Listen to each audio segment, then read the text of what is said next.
Everybody, this is the Advanced Level Trig Pre-Calc video on P5. P5, this is day 3. And this is going to be your mixed review. There are some other kinds of problems that they do ask you guys to do. So we're gonna look at those first, and then I'll do a review of one of each of the kinds of problems that we have been doing. All right, so here we go. We're gonna solve this algebraically and graphically, just this one. And one of the quadratics we will too.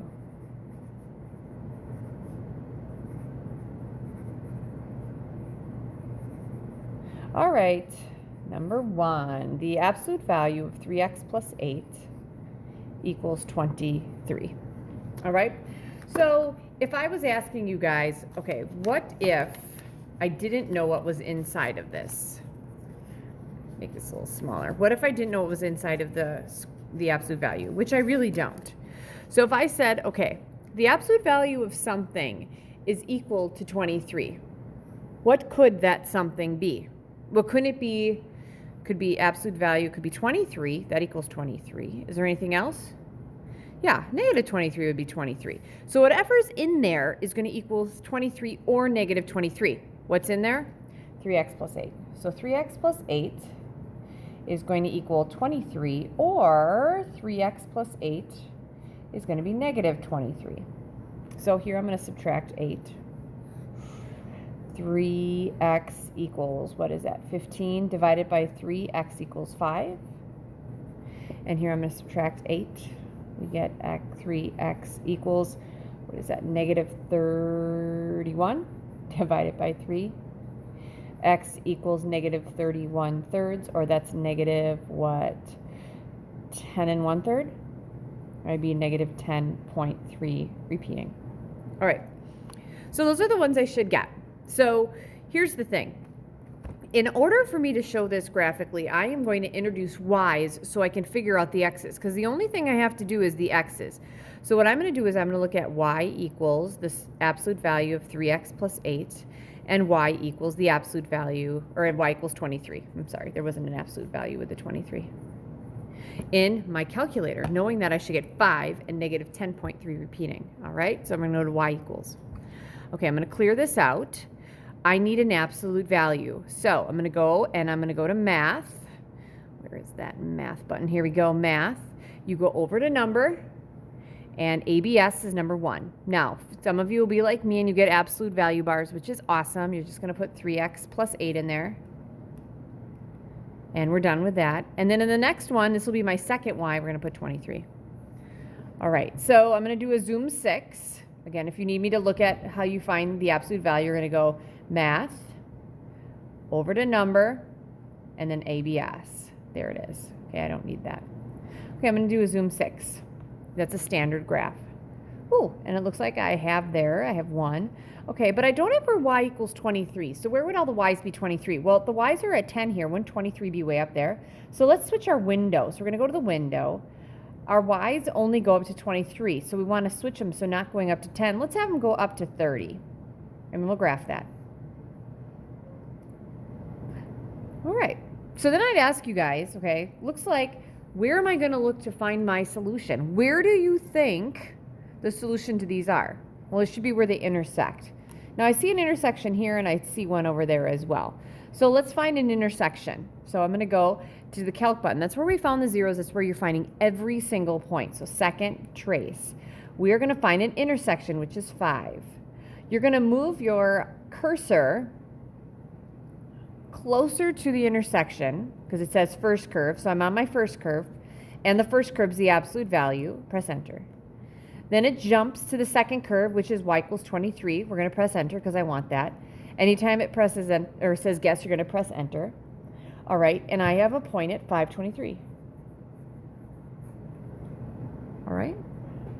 Then what I'm going to do next is, yep, that makes sense. The same thing for the next one. Find an intersection. 5. And then I'm going to move my cursor. It's right there anyway. So I'm, first curve, it's on the absolute value. Second curve, it's on 23. Press enter again. And this is at the point. Ooh, that is 523. My bad. I wonder if I could get that one. I think I may have to do something else. I'm going to try one more thing. I'm just wondering if, since I don't see the exact intersection, which some of you guys may know, that's why I can't get it. 1, 2, 3. Yeah, it jumps way over there. I got to change my window. I'm not seeing this intersection. So let's move it to the left rather than 10. Let's move it 15. So negative 15 and then graph it. There's my absolute value. There it is. Awesome. So I'm going to find this guy now. So second, trace 5. I'm going to go up to that. If you want to jump from curves, you just press the up and down arrow key. Enter, enter, enter. We should get that one. There it is, negative 10.3 repeating and then 23. So looking at the original problem, wasn't the original problem as x's? We had answers of an x of 5 and an x of negative 10.3 repeating. That makes sense to me. All right, so that's good. That's my first one. That's an absolute value. All right, the next one. All right, so you guys had some complicated problems such as this in section P3. You'd have 2 times the quantity x minus 3 minus 17. That equals 13 minus 3 times the quantity x plus 2. All right, what I want to do is I want to be able to show you, kind of using what I did up here, how I can check my answers really quickly. So the first thing you do would be distribute the 2 through, and then the negative 3 through.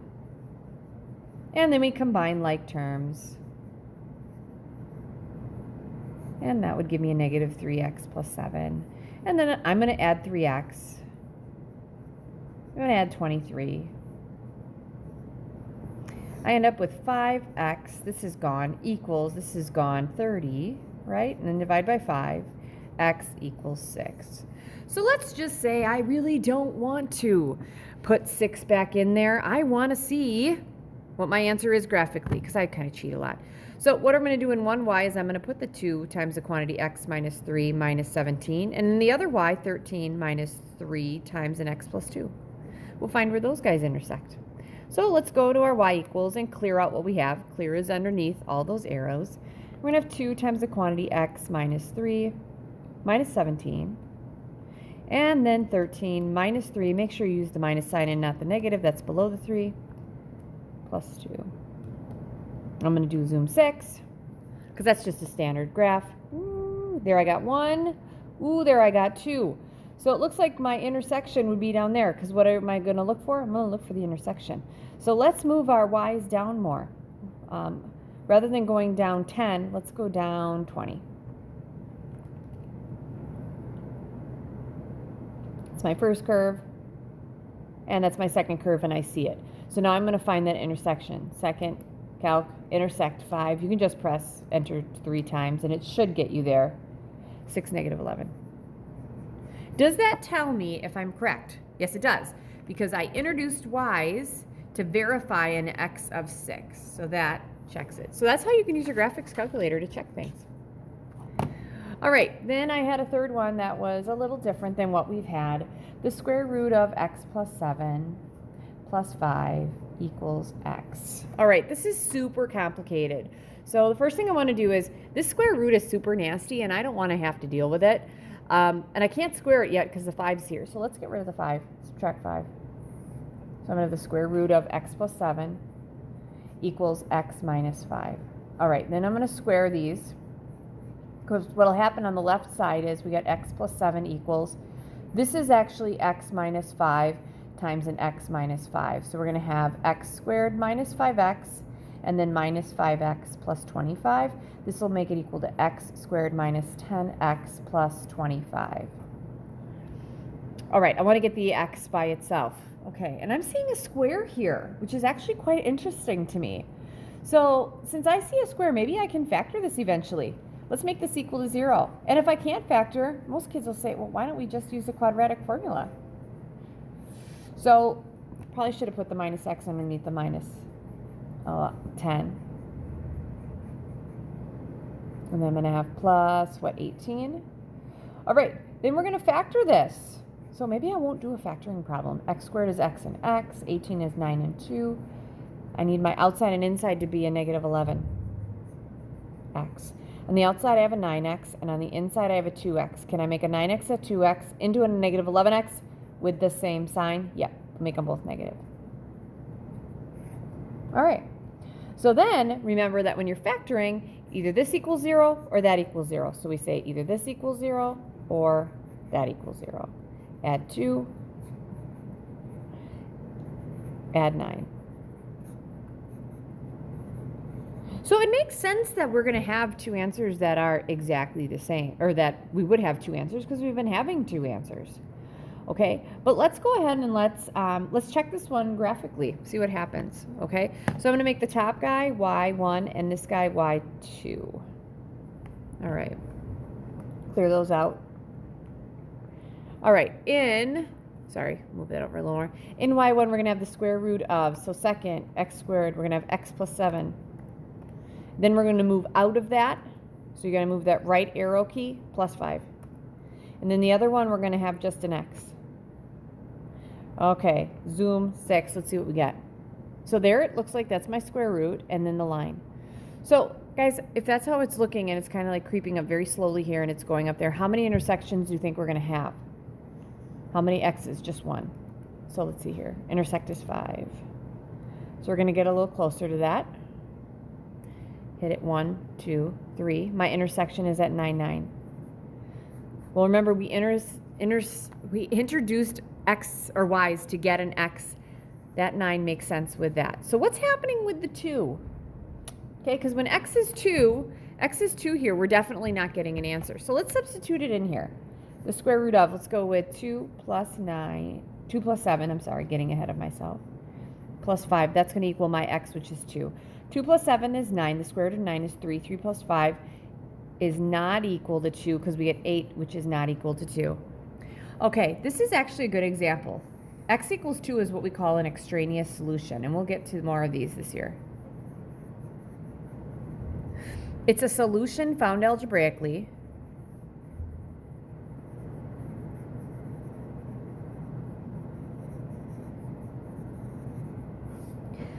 that does not make the equation equal.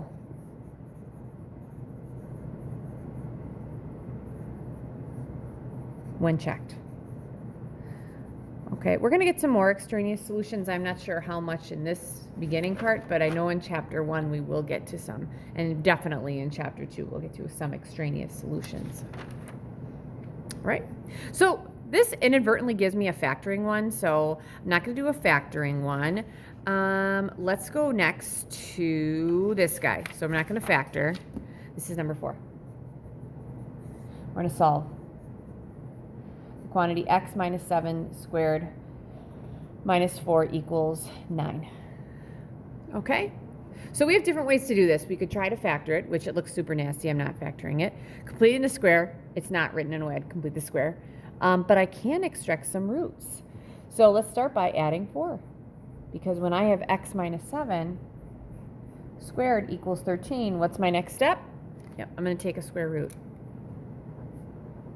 So we get x minus 7 equals, we're going to have plus or minus the square root of 13. What's nice about 13 is you do not need to simplify that. I'm going to add 7. Your answer is going to be x equals 7 plus or minus the square root of 13. So you'd have an answer of x equals 7 plus the square root of 13, and x equals 7 minus the square root of 13. There you go. Number 5, 3x squared plus 7x minus 1 equals 0. Woohoo! All right, so I told you we were going to do a little bit of each, and you pretty much have the quadratic formula, and you have completing the square left. Which one you want to do? I'd say completing the square is horrible. This 3 is not a factor of 7. I can't take it out, so let's use the formula.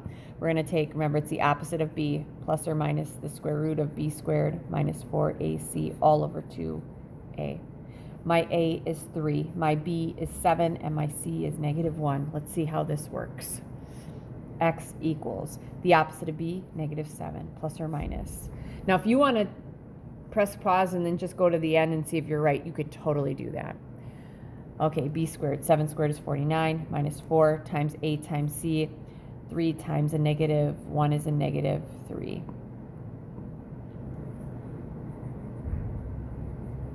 That's all over 2 times a, 2 times 3 is 6. So x is going to equal negative 7 plus or minus, I like the 6. All right, this negative 4 times a negative 3 is a plus 12. 49 plus 12 is 61. All right.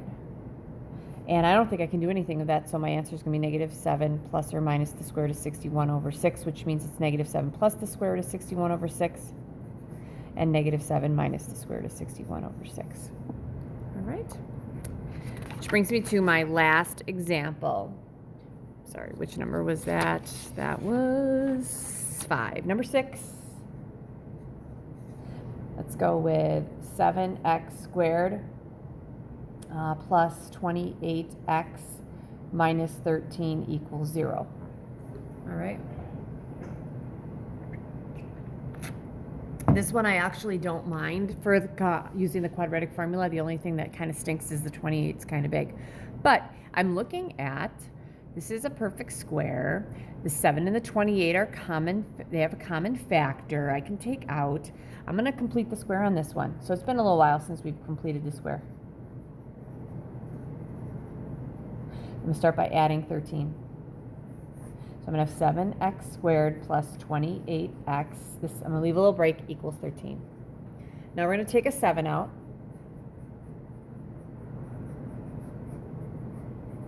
All right, and then we're thinking to ourselves, okay, I need to have something times something, so it's something squared. X squared is x and x. In order to get 4x, these have to be exactly the same. So it's going to be a 2 and a 2, plus and a plus, which means this is going to be x plus 2 squared, which means I have x squared plus 4x. I need plus 4. Now, did I add 4 to both sides? No, I added 28. All right, so it's going to give me what, 41?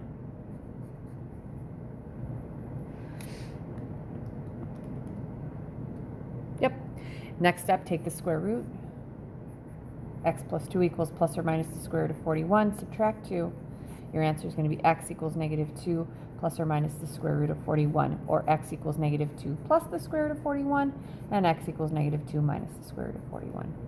All right, so that is just a little review on solving some complex equations and also the ones that we've been working on. Good luck with your homework.